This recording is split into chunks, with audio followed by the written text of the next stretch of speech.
Hey guys, Martin here. This is We're Still Here, number 30, I believe, which is a nice round number.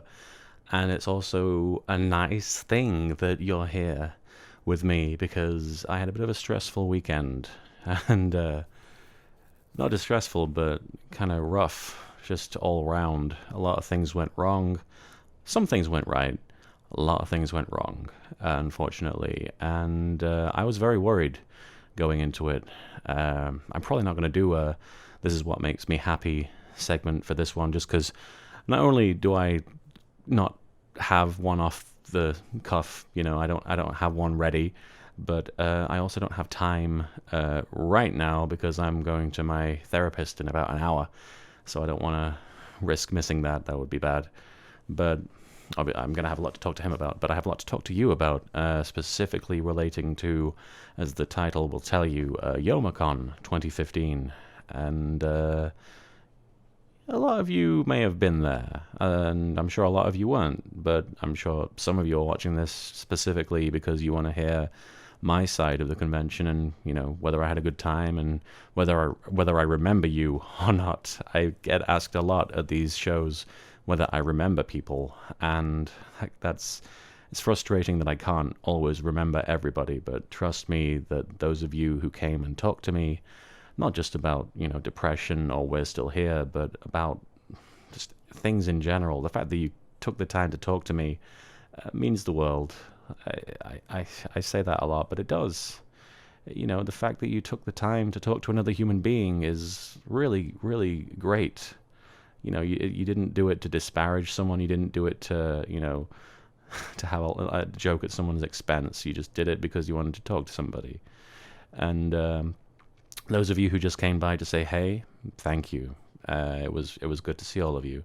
Those of you who came by, to get a signature or a picture, it was cool of you to stop by. Thanks for coming by. Those of you who came by to talk about, what you're going through and, the severe situations you might be in, and there were a few times where I had to stop what I was doing, doing the merchandise selling thing behind the table to really just have a good long cry with you. And, those of you who know who you are, and know why we had to cry. But I think we all felt better afterwards. I don't want to name any names, and I certainly don't want to discuss details about that because I don't have your permission and because it wouldn't be right. That's for you. But there were some very emotional encounters. My wife actually cried quite a lot, a couple of times, because of some of the stories we were hearing, and she doesn't cry in public very often. She's very strong.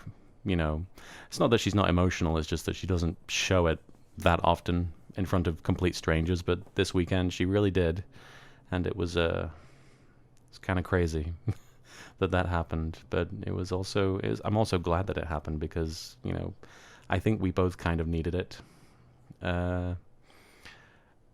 Thank you for coming by and talking about that, and I'm impressed and proud and honored that you chose to talk about it with me.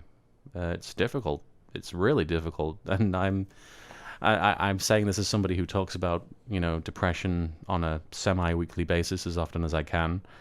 It's difficult. It's difficult to do it in front of a camera.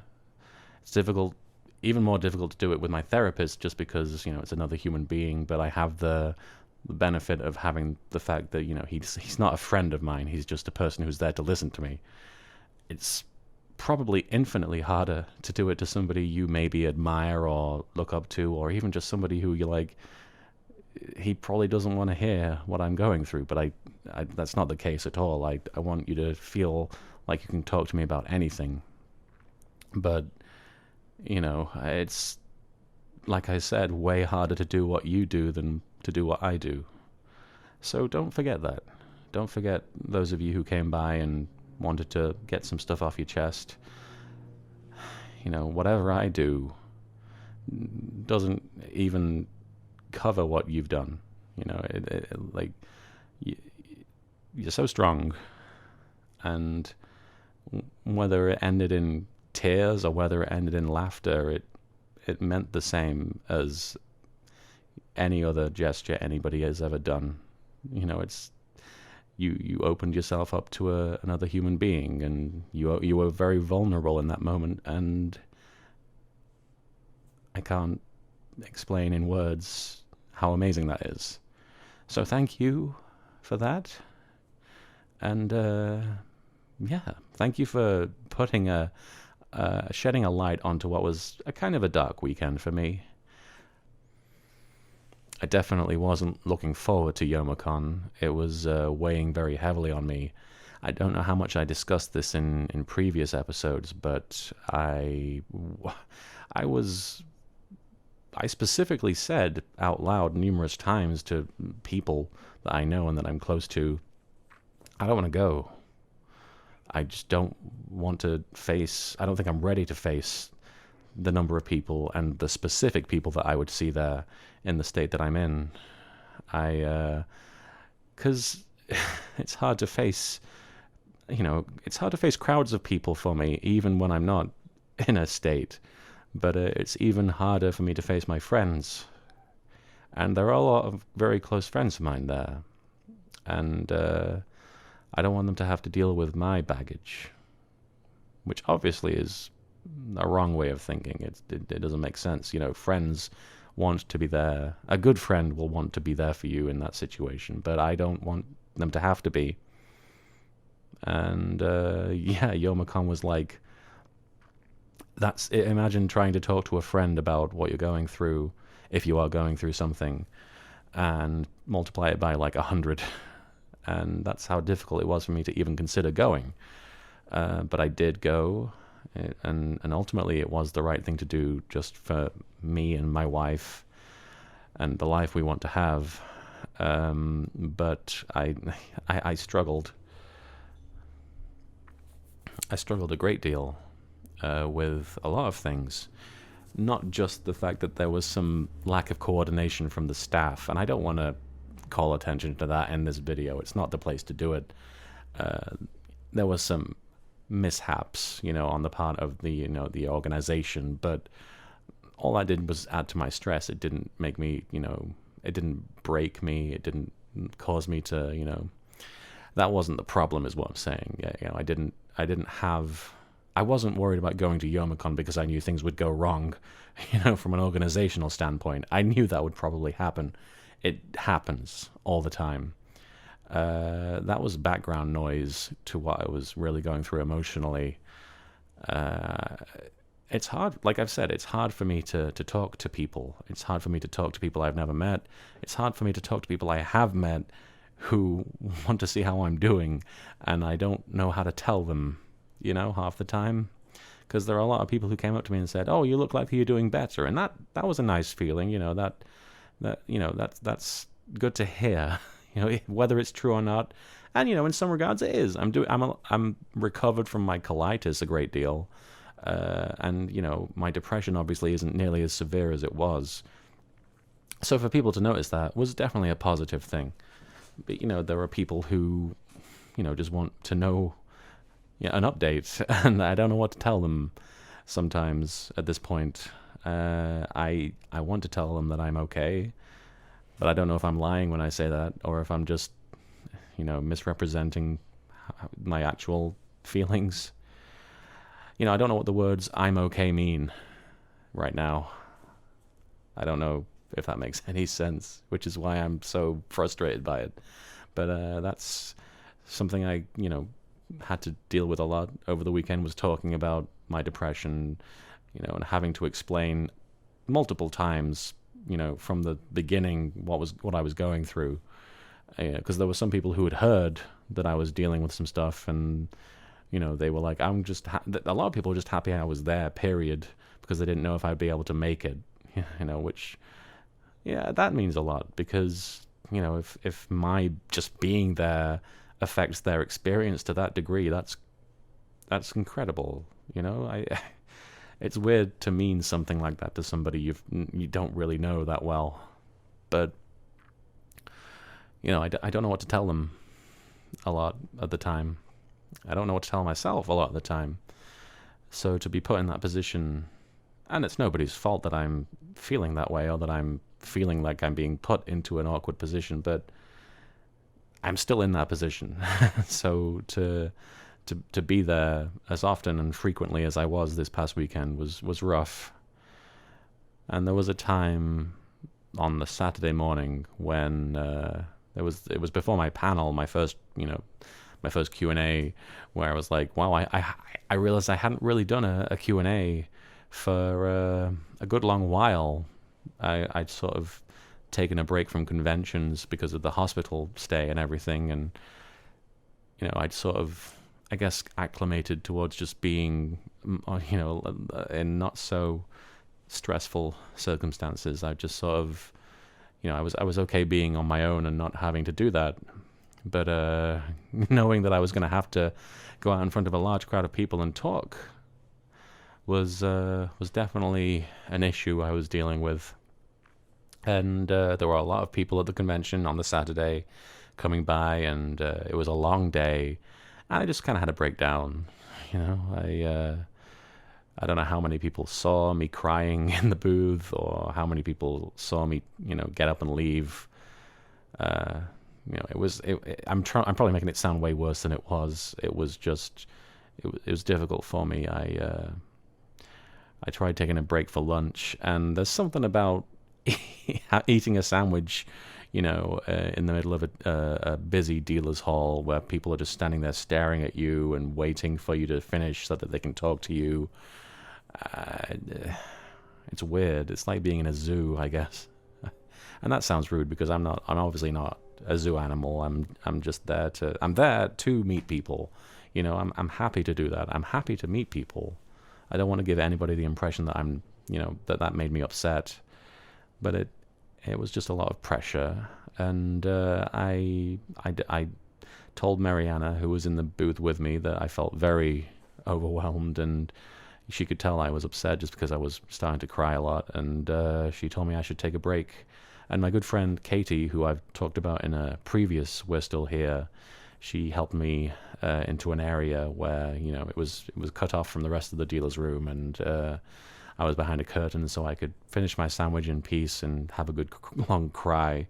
And I'm sorry, Katie, for telling you I had to be on my own. I know you probably wanted to help me out, but I needed to be on my own. I didn't want anybody looking at me while I had my little breakdown, but that did happen.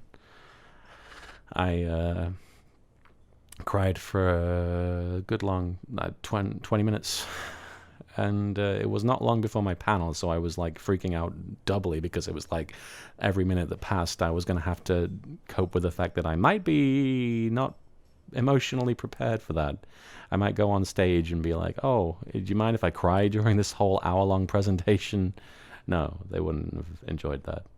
But the good news is I walked with my friends to the panel room afterwards, after I'd finished drying my eyes and getting that out of my system, and we were talking, and I was still very stressed out, and I'm sure they could tell I was on edge.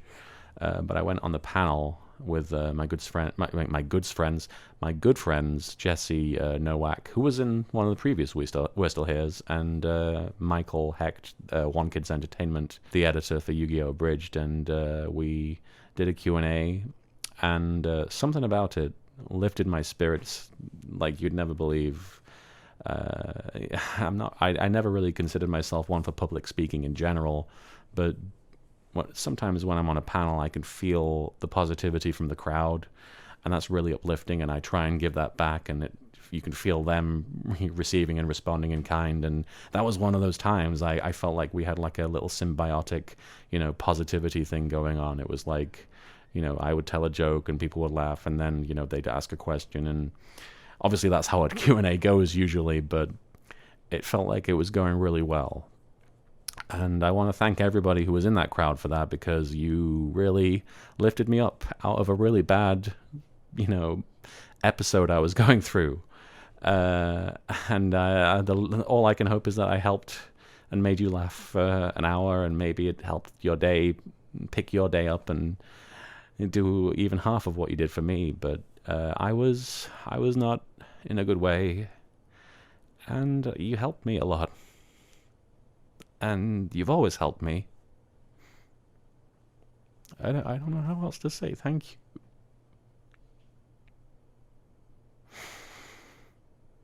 I don't know. I can't say thank you enough. You know, even if it was just for one day, you fixed me. So thank you for that. And I'm still going through some stuff, but, you know, I know you'll always be there. And I'll always be here. And it'll be difficult at times, but they're just times. And they'll be good times. You know, Youmacon was a perfect example of that. It went very bad at times, and it went very good at times. And it was worth it for the good times. And for the good people and the good friends that I haven't seen in a long time. And I got to reunite with some really awesome people. My good friend Brian Danger, who very talented artist. He designed the shirt that I'm wearing. Thank you, Brian. And I got to meet Lord Moonstone, Kieran from Team 4 Star for the first time. And that meant a lot to me. A great deal to me. And while it certainly wasn't the best Youmacon, it certainly wasn't the worst either. And it was difficult for me. But I got through it. And obviously there are worse things to go through than an anime convention, but it was an obstacle I had to face.